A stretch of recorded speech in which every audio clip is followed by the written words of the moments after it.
Hey y'all,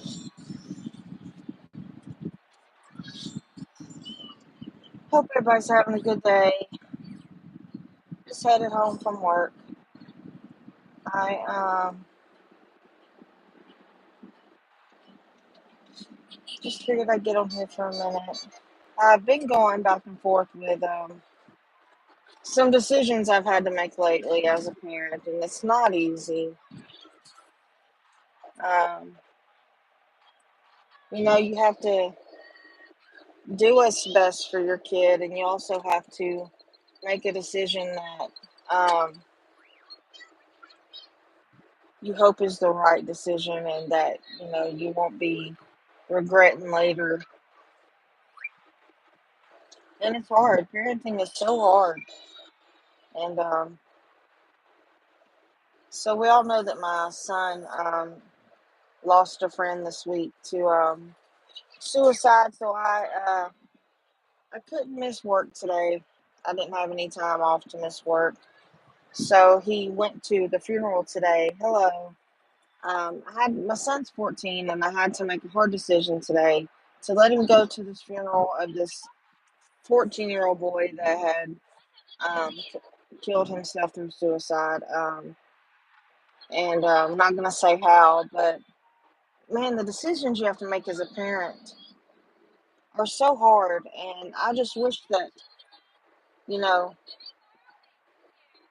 there's some kind of guide, it would be so much easier because I kept going back and forth and trying to figure out what was the right decision. My son's 14 and he has this huge heart. And it's like, do I let him go to the funeral, with his best friend, being the kind of funeral it is? And, the way everything went down, or do I not let him go? Am I going to regret that decision? For him to have the closure from losing his friend, and it's like, so I let him go. I had to go to work today. My husband can't drive because of his back surgery, so I let him go, and I went through the whole talk about, Bud. Um, the last funeral he went to was, unfortunately, when someone he considered his brother had taken his life as well. And he was younger at that time, and it was hard on him, but he was also younger and didn't fully understand. And so I had to really think about the decision that I had to make today, letting him go. And after me and my husband talked about it, we ended up letting him go with his friend. And of course, I've been checking on him all day, and he seems to be fine, but he's with a lot of his friends, so I'm not sure how he's going to be when he comes home. But I feel like if I wouldn't have let him go, I would have regretted that decision even more, because then, I feel like he wouldn't have had any closure. So I feel like I was screwed no matter what decision I made, because now he's going to have this, you know, funeral that he's went to that's going to be the last memory of his friend. But if I didn't let him go, then he's going to feel like he, didn't close that chapter. But parenting is hard, guys. It's really hard. It's so hard. I just don't, you know, you always hope you make the right decision. And I know, we all screw up. It is what it is. But I don't know. He'll be home in just a little while. I'm on my way home. But it's so hard. It's like you want to do what's best and what's right. And sometimes what you want to do is not what's best for your kid. I mean, it's really not. You want to always protect them and cuddle them, do what's, keep everything away from them. But sometimes you got to let them experience life. And that's what I did today. I mean, he's 14. He's not, the little baby that I still see him as. So I let him go. And this is, part of growing up, you know, unfortunately. But Thank you for timing that one guy out that said that, Super. Thank you. Um, but I don't know. I hope I made the right decision. I think I did for him anyway. Not for me and not for my mama heart, but for him, I feel like I did. But anyway, I hope everybody's doing good. Had a better day today. I didn't bust my ass today. I walked straight up today, didn't fall down. So that's a plus. I don't know if y'all got to see Skylar's thing where she had people bidding on the shirts, but if you didn't get to join in that, it was fun. It really was. Sage was in that live, and it was a lot of fun watching her little pretty self. But you get some really uh, cool shirts for cheap, guys. So, hey, Sean. So, if you get a chance to go to her next bid wars for shirts, you should go to that because she has some pretty cool screen prints, and they're funny. And you can, like I said, you can get some shirts cheap over there if you just want some comical or sarcastic t-shirts to wear around. And y'all know me, I'm straight sarcasm, so um, I was loving it. But yeah, y'all go to her next bid war she does if you get a chance. Because a lot of the shirts went for like $5 or $6, so you get a shirt for $5 or $6, and it's really she always buys really nice quality t-shirts. Um, so if you get a chance, go to that. But then I went and watched Seeper's open panel, and I always love watching that. That's a lot of fun. He doesn't really censor anybody, so it's a lot of fun going to that too. Wade is an absolute nut, and I did have an issue with everybody saying that Austin reacts to special need. No, he's not. He's not special needs. He's not. He's just not smart. I mean, it is what it is. He's not smart. Um, but yeah, other than that, Ryan is done with tour. Tour's over, but it's almost baby time for him, so that's good. Um, yeah, almost baby time, guys. Gonna be two little girls in the family causing havoc. Um, it's crazy, so crazy. I accidentally FaceTimed him when the kids was getting on the bus and didn't mean to. It was like 6:50 in the morning, and he immediately texted me, thought I had a flat tire or something. He's like, "Aunt Gail, are you good?" I was like, "Yeah, I'm so sorry. Hope I didn't wake you up." Had the phone in my pocket, and every time I put my phone in my pocket, it FaceTimes somebody. I've even FaceTimed his security, and all I heard was somebody screaming in my pocket, and I was like, "I'm so sorry, y'all." But I FaceTimed him on accident, and all he was worried about is if I had a flat. So that was so sweet. But yeah, they're about to have a baby, guys. It's almost time. Um, but yeah, that's. I'm just tired. But yeah, they're gonna be awesome parents. Yes, they are. Billy and Skylar are killing it. Um, Ryan and Beth finally got to meet Sage, and it's almost time for their little girl to be here. So it's just they're all gonna be awesome parents, all of them, and I can't wait to get to just watch on the sidelines and watch these um, two little boys that I've watched grow up and turn into these awesome men and get to watch them be dads, and it's crazy thinking about the fact that they've got their own families. And oh yes, I am that old. Yes, I am. I'm definitely that old, and I pocket dial all the time. And I close, or I think I close my phone every time I put it in my pocket, but when I go outside, I'm usually, feeding, getting dog food, cat food, feeding the goats, and moving around a lot. And I guess I don't know. I don't know how it unlocks it because I got mine on FaceTime and password. And somehow I always end up calling somebody every time. And I think I need a new phone because if I say anything, it says, okay, calling so and so. And I didn't even say call anybody, but it does it anyway. I don't know. My phone hates me. That's all I know. But yeah, they're so cute with her. I love watching Billy hold her because she's a pretty good sized little baby girl, and when Billy holds her, it she looks absolutely just the tiniest little thing. Oh my God, you're getting goats! I'm so excited for you. I'm so excited. You're going to love them. I absolutely adore my goats. I got up the other morning. I don't even know if I've told y'all this story, but I've told everybody this story. I got up and I heard the god awfulest screaming, and I thought something had one of my goats, and the goat was screaming bloody murder. And I go to the door, and I have a little boy goat that is not neutered. I have one that's neutered and one that's not. And he's like 4 or 5 months old, and I heard this god awful screaming, and I yelled to the kids. I was like, "What is that noise?" I didn't know what it was, and then I was like, "Oh, it sounds like it's coming from out back." So I was like, "One of my goats, something must be getting after one of my goats because we have coyotes and stuff." So I go to the door, and I'm thinking that I'm fixing to have to, get something off of my goat, and my boy goat is chasing my girl goat, and she is underneath my milk trying to get him because he will not leave her alone. And I was laughing so hard, almost peed my pants. Couldn't get him away from her, and she did not want nothing to do with him because she's older. And yeah, so they start young. Boy goats start very young.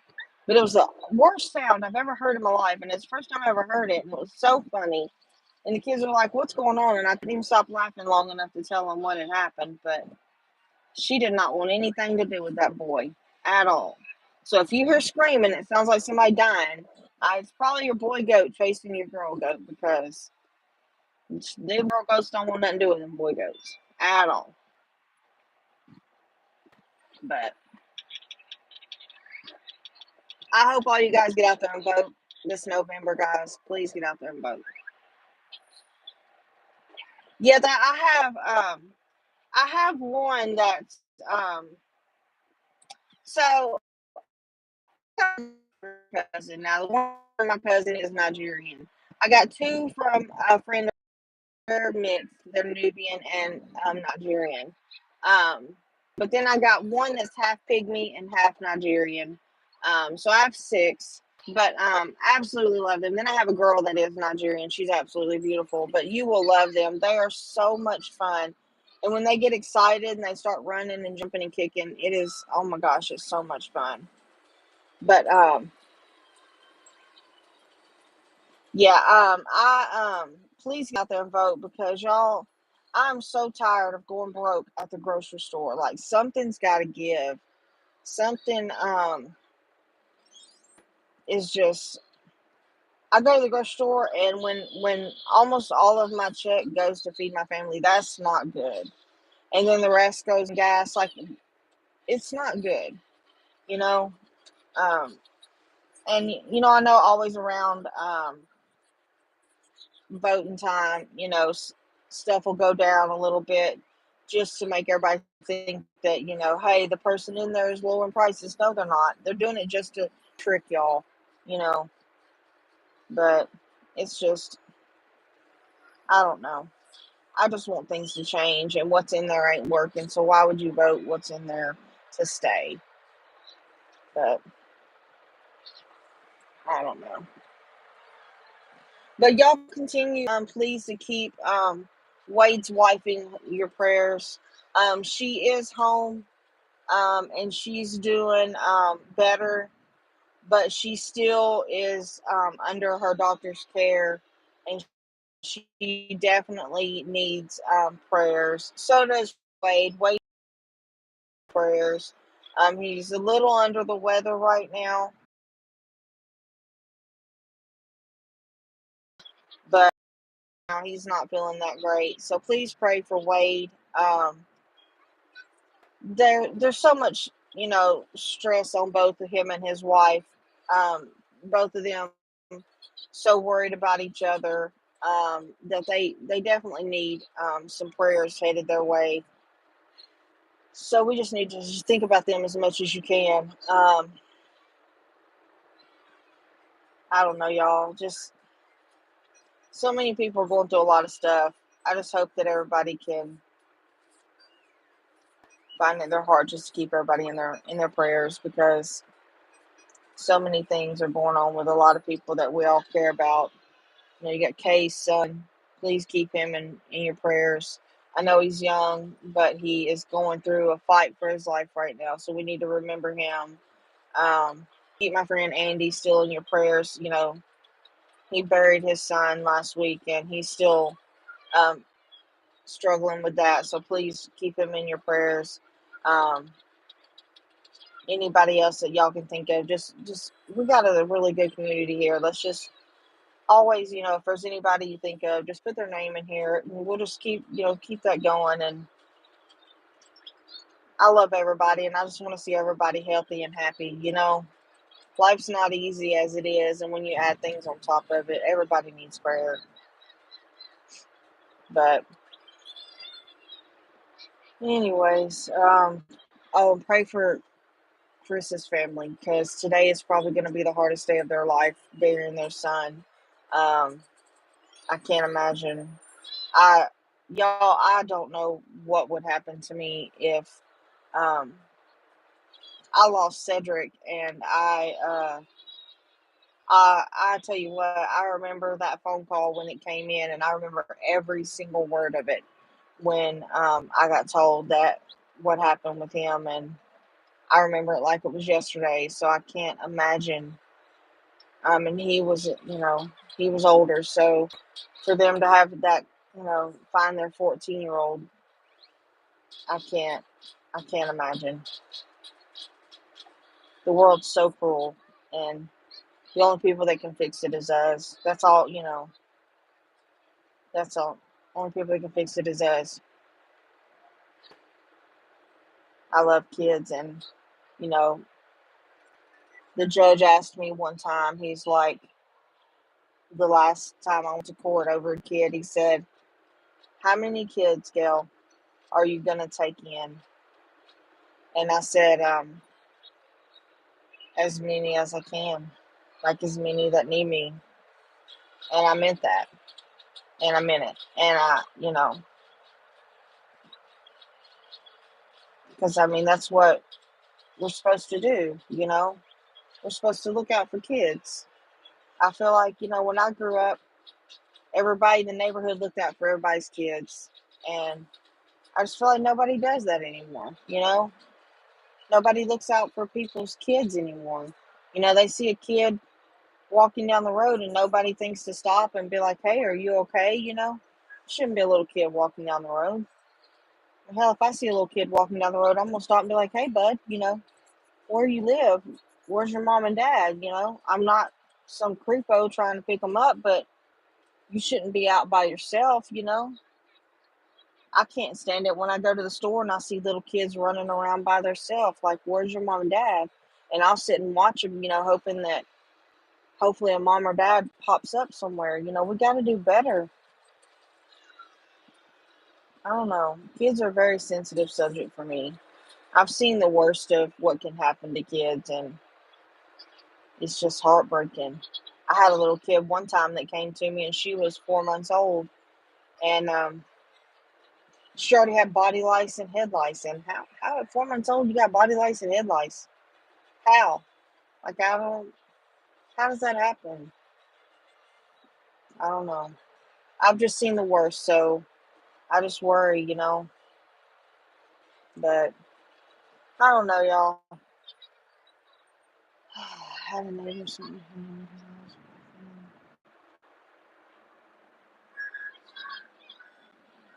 Yeah, I mean, you got to watch out for people's kids. I was in my yard one day when my kids were, when Billy and Joe, my two oldest, were in elementary school, and we're sitting in the yard playing kickball, and we look at the road, and there's this little baby crawling across the road, and I'm like, oh my God. And I run get her because, I lived on a busy road, and I go get this kid that's crawling on the road. And we had just had some people move across the street, and I go grab her, and I like walk across the street, and I was like, hey, is this y'all's baby? And they were like, "Oh my God, yeah, how'd she get out?" And I'm like, "Well, y'all need to realize, we live on a busy street, and, you have to watch kids out here. Like, what are y'all doing? I'm not trying to be a bitch or nothing, but this is a busy street."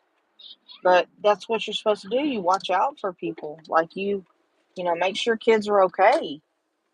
I mean, but nobody does that anymore. Yeah, I mean, she didn't want you to get hurt, Blue Eyes. So, your neighbor didn't want you to burn the bottom of your feet off. That stuff's hot. I've heard it sizzle when they put it on the road. But people, it's okay. Everybody's so worried they're going to hurt somebody's feelings or they think they're overstepping their bounds. You're not. Hey, if you see my kid and they're doing something that's fixing to hurt them, you better tell them. You better tell them. And I am not going to get mad. I am not. I'm going to tell you thank you. And I'm gonna, take my kid inside and be like, what the hell were you thinking? What were you thinking? You know better. You know, I'm not gonna be mad at you 1 minute. Everybody should look out for everybody's kids. Everybody should. I mean, kids used to be on a pedestal, man, and I've said that 1,000 times. Everybody used to hold all kids up on a pedestal and look out for everybody's kids, and they just don't do it no more. They just don't. I remember our whole neighborhood, we all knew each other. Everybody knew everybody's kids, everybody knew everybody's mama, and everybody knew that everybody's daddy would whoop their ass if they seen them doing something. We just knew, you know? Everybody's too worried about their self now.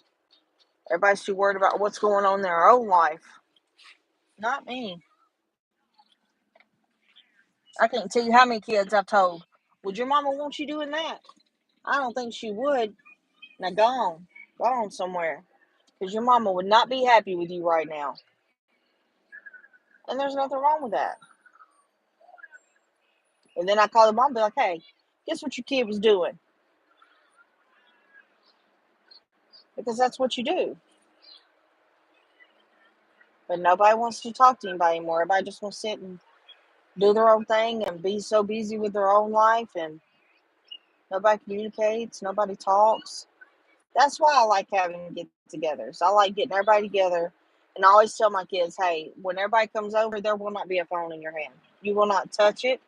You will sit and you will enjoy people's company, because face-to-face interaction is more important than anything you can find on that phone, more than anything.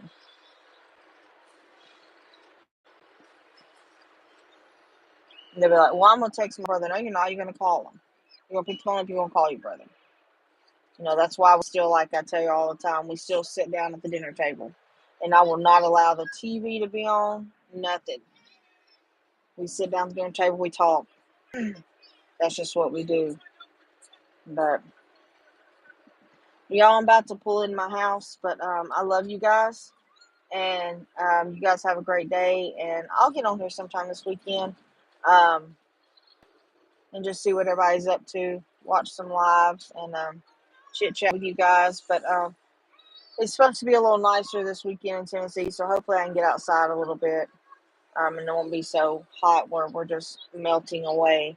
But you guys have a great weekend, and I will talk to you guys in a little bit. Love you guys. Bye.